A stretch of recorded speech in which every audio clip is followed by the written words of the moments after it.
नमस्कार, मी अविनाश करशेकर, भारतीय जनता पार्टी सातारा शहराध्यक्ष मध्य। उद्या 21 जून जागतिक योगा दिन। योग सण हे आपल्या वारसानुसार आलेले, आपल्या हजारो वर्षापासून चालत आलेले सांस्कृतिक परंपरा आहे। तरी उद्या जागतिक योगा दिनानिमित्त आपण कलावाणिज्य या कॉलेजमध्ये आपलं योगाचं शिबिर ठेवलेलं आहे। तरी सर्वांनी त्या योग दिनाच्या कार्यक्रमासाठी उपस्थित राहावे ही विनंती। नमस्कार, मी जयश्री अशोक काळेकर, मी योगा टीचर आहे। उद्या 21 जून जागतिक योगा दिनाच्या निमित्ताने मी आज तुमच्याशी त्या दिनाचं औचित्य साधून आज मी तुमच्याशी संवाद साधत आहे की भारतात प्राचीन संस्कृती फर्स्ट असेल तर ती योगा आहे, आयुर्वेद आहे। तर योगाच्या माध्यमातून ती संस्कृती जपण्याचा वारसा आपल्याला माननीय पंतप्रधान नरेंद्र मोदीजींच्या मार्फत आपल्याला मिळालेला आहे। तर तो वारसा आपण जपला पाहिजे आणि ती संस्कृती सुद्धा आपल्यामध्ये रुजू केली पाहिजे। तर त्यासाठी योग म्हणजे काय, तर योग म्हणजे आपला आत्मा आणि आत्म्याचे परमात्म्याशी मिलन म्हणजे योग। तर योग हा आपल्या कणाकणात आहे, फक्त तो आपल्याला जागृत करायचा आहे।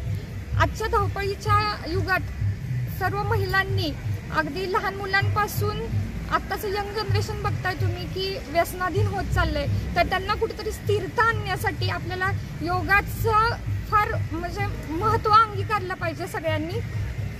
तर उद्या योगा डेच्या निमित्तानं का होईना आपण आपण म्हणतो ना काहीतरी मुहूर्त पाहिजे तर आपल्याला तो मुहूर्त चालून आलेला आहे। 21 जून योगा डेच्या निमित्तानं आपण उद्यापासूनच आपल्या शरीर, श्वास आणि मन ह्याकडे लक्ष द्यायला सुरुवात करूया आणि आपल्या आयुष्यात एक स्थिरता आणण्याचा प्रयत्न करूया। एक आपल्या रोजच्या नियोजन असते ते कौशल्य पूर्ण कसं केलं पाहिजे हे योगाच्या माध्यमातून आपल्याला कळतं।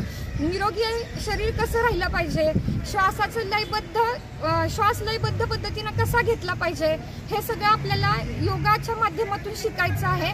तर त्याचं उद्यापासून आपण एक चांगल्या दिवसापासून सुरुवात करूया।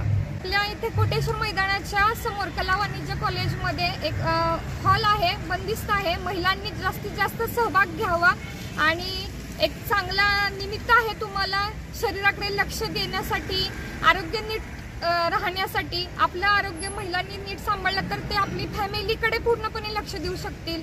तेव्हा उद्या सगळ्यांनी माझी नम्र विनंती आहे की सकाळी 7:45 वाजता कला वाणिज्य कॉलेजमध्ये हजर राहावे।